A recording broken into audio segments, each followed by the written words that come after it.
The Goose was outmaneuvered last night on his live stream, but we are going to take a look at kind of both sides of this thing, a few different angles at it. Stick around.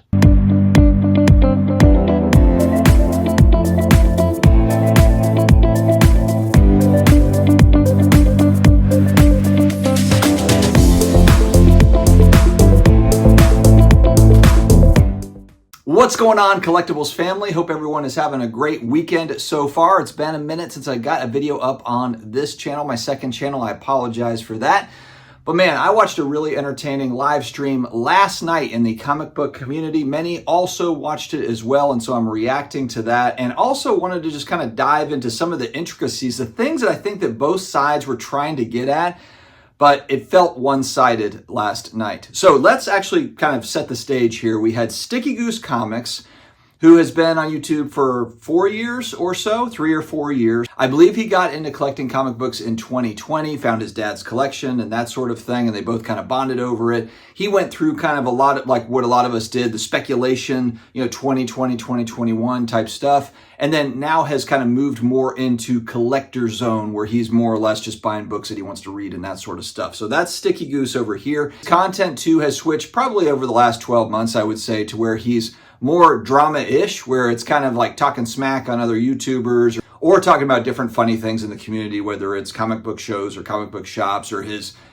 run-ins with dealers and that sort of thing. So it's been more drama-esque over the last, maybe 12 months, I would say, for Sticky Goose. On the other side, he brought on Comic Tom, and many who are in the comic books YouTube space know who Comic Tom is, one of the larger channels. I don't know how many subs he has currently, maybe 65 or 70,000.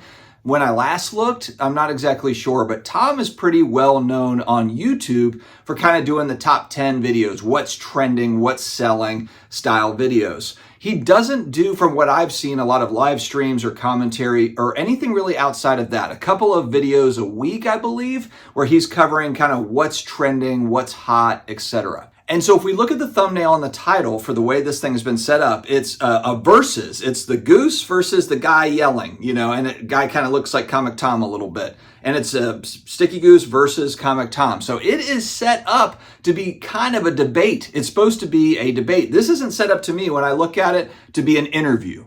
This to me is more of like, hey, we're going to get on this show and we're going to go back and forth a little bit. So that's my expectation coming in. And Sticky Goose just kind of being, and he said on the stream that he's talked a lot of smack about Comic Tom. You kind of expect it to be a little bit of a back and forth. So the thing starts off with some niceties. So Sticky Goose talks about how he had a question going back a few years, and Comic Tom was the only influencer that got back to him in the comic book world. And also just, gave him props, for different things. So there was kind of like setting it up for the niceties in the beginning. Then it starts to transition a little bit. He asked the question of Tom, what do you think viewers think of Tom based on 2020 Comic Tom content versus 2024 Comic Tom content? And Tom gives a pretty strong answer. And what he comes back with is essentially that he doesn't want to be known as just a YouTuber, but he's also an author in the space. He understands, more of kind of what goes into creating a book and, all of the different intricacies of it. So his answer was kind of more a well-rounded part of the community, not just a YouTuber. I thought this was a pretty strong answer from Tom. It then shifted over to types of content and what sort of content they were making. And Tom actually brings up that, hey, I used to do drama content when I first started for the first year and a half. If there was something going on at CGC, I would call them out on it, get on the mic and spout about it. But what changed for him, he says, is that he was able to go to CGC and see kind of how it's done, and it changed the way that he viewed it, is what he said. Now, I took that as kind of more or less like CGC wined and dined him a little bit. And maybe he felt special, because he was brought in to see the process. Okay, I'm a part of the corporate cool crowd. And let's keep in mind, this is Comic Tom's livelihood. This is his business. This is his livelihood. It's not a hobby. YouTube is not a hobby for him. Comics are not a hobby for him. This is his livelihood. I think that context is really important when we're talking about this stuff. And so Tom essentially says, you know what? That was wrong of me. That was disingenuous to call out CGC for these things. And I didn't really understand the process. Sticky, I thought rightfully called him out, just kind of saying like, hey, whoa, hold on a second. These things with CGC, was it wrong for you to say that? I mean, these are things that are adequate, as type of complaints, especially when we've seen what's happened with CGC here over the last 12 months have been absolutely horrible from a PR standpoint for CGC. There's been multiple little kind of scandalous stuff going on there that has been talked about quite a bit here on YouTube. It actually kind of reminded me, going back to November, December of 2023, when the whole Slabgate thing, where the guy was caught taking books out, putting other books, inferior books in and selling them, and CGC had to come out with a huge PR thing and a list of comics that had been affected by these people. Manu 99 and Davengers, they were on with Matt Nelson, I believe it was, who runs CGC, and Matt Nelson gave them like a hobby award or something.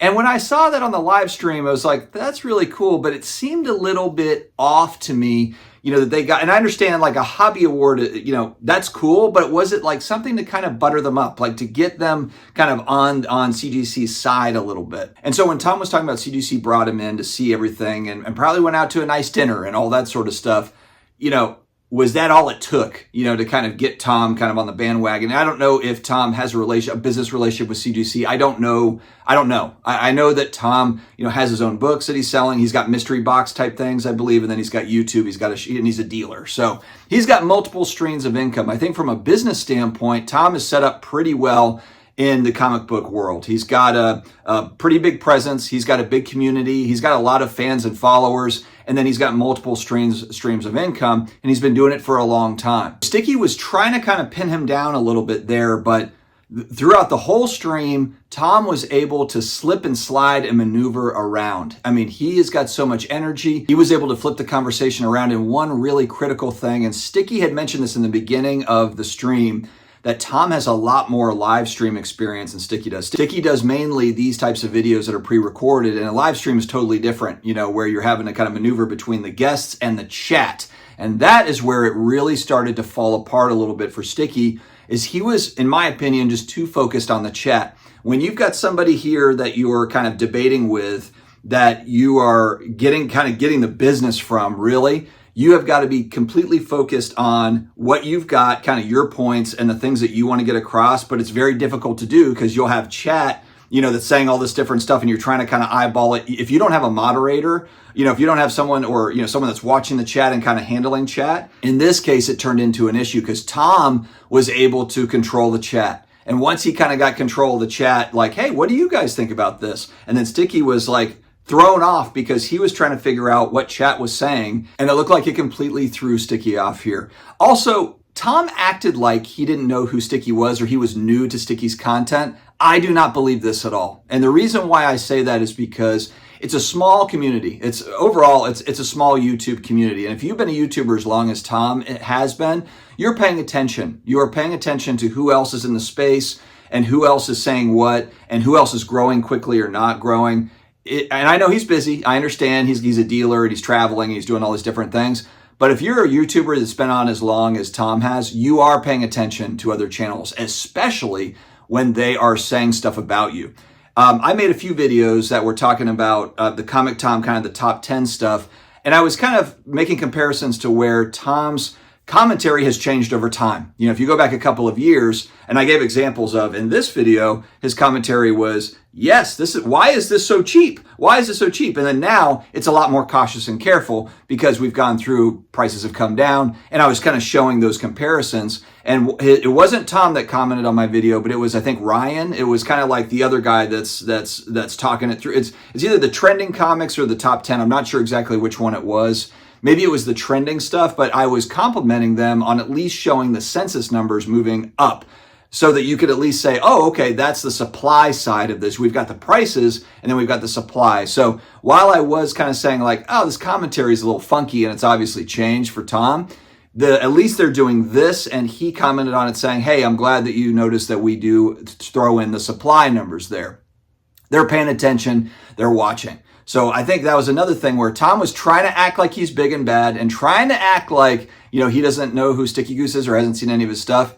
I don't believe it. I just do not believe it. It's too small of a space. And while there are quite a few comic book YouTubers now compared to 2, 3, 5 years ago, Sticky's got what, about 13,000 subs. You're paying attention to it. You're listening. Hey, is this guy talking smack about me? Or at least someone on your team is, and getting back to you on it. So that part I didn't really believe from Tom. But again, that I think that kind of got Sticky a little bit. Like, I think Sticky was like, hold on, do you not watch my stuff? Do you watch it? Do you not watch it? They argued a little bit about what clickbait is and what it's not, you know, kind of blah, blah, blah. I mean, look, on the internet, on YouTube / the media period, it's so competitive now, especially on YouTube, because everybody's got a channel now. Your title, your thumbnail have to stand out to get attention. And so what is clickbait? What is not clickbait? Just about everything is clickbait in the media.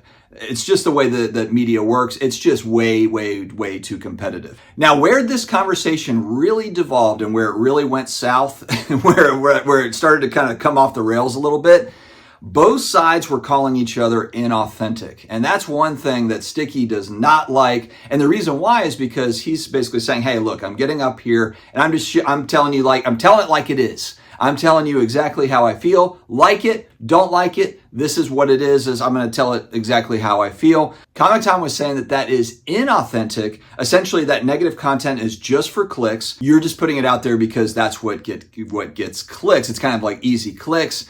And Sticky, I understand what he was trying to say back, but it didn't relay over. He was saying, but this is kind of what the people want. This is what people want. They don't, and what he was trying to get at is they don't just want all the positive stuff. They don't want it to be just like the news media where everything's going great. Everything's going great when everything's burning behind them. You know, like Hunger Games, you know, type thing. Like everything is fantastic at the Capitol. That is what Sticky Goose was trying to say, but how Tom spun it was, oh, you're not making content for you. You're making content for what you think your audience wants to hear. That's not authentic. So Tom again was so damn slippery on this stream. He was able to just outmaneuver. It felt like at every kind of turn, which I think threw Sticky, because it's Sticky's channel. I think he came in thinking, I'm going to be running this interview / debate. And you saw Sticky a few different times. Let me finish my point. Let me finish. And Tom talked over him. You know, there wasn't a moderator here. So it was just kind of a back and forth, kind of a brawl. Sticky was trying to say, Tom, you're highly produced, highly edited, you know, so it's all scripted content. Now, where I'll defend Tom here is, and I've done these types of videos before on my other channel, Sports Card Dad, is if you're doing a top 10 video, you know, he's doing it based off of data that he's got. So it's, you know, you got the 10 hottest comics or whatever it is. That type of video sort of needs to be scripted, because you're doing a countdown, basically, you know, 10 top books based on sales or whatever, based on this, that, or whatever, the other thing. And also your audience is used to a very specific kind of a regimented show. So, you know, Sticky's trying to say, hey, that's not you. You're putting on a show, which in reality on YouTube, we're all putting on a little bit of a show, you know, and that doesn't mean that we're inauthentic. It just means that that's part of kind of what YouTube is. You're going out, this is your creative outlet. For me, this is my creative outlet. I'm not nearly as entertaining as a Sticky maybe, or a Comic Tom in some of these highly produced videos. But this is my creative expression. This is how I'm putting myself out. And just because I'm maybe playing something up or I'm showing some clips here and there. School's closed. It's a holiday, you dumbasses. Trying to mix in some different things for entertainment value, that doesn't mean that it's, you know, inauthentic. It's just the style of the video. It's the way that it's being presented. And on YouTube, there is a benefit. You do get a boost, especially given that it's Tom and it's his livelihood. Again, we're going to go back to that point. This is his livelihood. It's important that he has a polished show in his mind. He wants to bring a good show that is going to look the part. You know, he's a businessman. He's running a business in this space. And so, you know, and Sticky kind of was trying to make a point of like, hey man, I'm just doing this in my basement. That's you know, authentic. I'm not following a script necessarily. Tom was saying, yes, I've got a script because we've got, you know, it's a top 10 video. There's data there that we've got to cover. But we are ad-libbing. You know, we are throwing in, you know, different things here and there, and that you got to edit it out. It takes 4 or 5 hours to edit. So this kind of fell flat. I feel like Sticky was trying to kind of argue this point. I understand what he was trying to say, but it just got turned around. He got outmaneuvered on this one. The stuff about Tom's commentary, you can come at Tom for his commentary on the top 10. Because again, that has changed over time. You know, it used to be a certain way. During the boom, it was like, get this stuff now before it's too late. You'll never have another chance again. It was like Don West, you know, from Home Shopping Network in the 80s or whatever. And now it's a lot more cautious. You know, the commentary is a lot more of like, hey, maybe hold off on this. The commentary actually makes a lot more sense now. But Sticky it was tough because he wasn't differentiating between 2020 videos that Tom was doing top 10 and what he does today. And then we get to the kind of more or less the last topic of the stream, the collector versus the dealer part. Sticky trying to pin down, you know, Tom being a dealer. Tom had already kind of taken control of the chat here for a lot of this. The chat was kind of already on his side. And Tom used the chat against him kind of in this sort of debate against Sticky, the collector versus dealer, where Tom's basically like, hey, have you ever sold a book? Do you buy and sell books? Do you trade books? You know, I mean, is there something wrong with that? Yeah, I've got a collection. I've got a street. Now, granted, he's got a short box, so I doubt he doesn't have 10,000 books. Do you need to have 10,000 books, or is 40 books fine? You know, that's going to be up to every individual. This one backfired as well for Sticky, and then the power went out at the worst possible time right here. So this is kind of the perfect storm, if you will. We got a hurricane coming through. Pun intended, dad jokes. There's a storm brewing, and the power goes out for Sticky. And he's gone off the stream. And then people are like, wait, oh, and Tom takes this as an opportunity to say, oh, did Sticky just leave? Oh, wait, did he leave the debate? You know, whatever. Basically used it. And the chat's going nuts. And oh, he bounced and he left. Like at the worst possible time this happens. And I've watched a couple of Sticky's live streams. I've never seen the power go out. So the one time the power goes out, it's when he's got Comic Tom on the channel. And then once he comes back, I think he was kind of like, oh, that was weird. I just had a light bulb just popped on in my office. Well, poltergeist, great. And so that's when Sticky was just like, hey, let's end this thing, you know? And so Tom won this round one debate. Maybe there'll be a round two. Maybe there won't be, but it was entertaining all in all. It was just one of those things where it got turned around on Sticky. Again, I'm pretty certain that if Sticky could do this all over again, he would just not pay attention to the chat and just focus in on his talking points and just prepare for that. Light bulb goes off, weird. Okay, so you're just kind of preparing more for his talking points and the things that he wants to try to get Tom on, because at every turn, Tom was slippery. Comic Tom was slippery and really, he's just outflanked him. Will we see a part two, or is this the last live stream that we will ever see with the Goose and Comic Tom? We'll have to wait and see. Guys, stay healthy, stay awesome, and I will talk to you again later.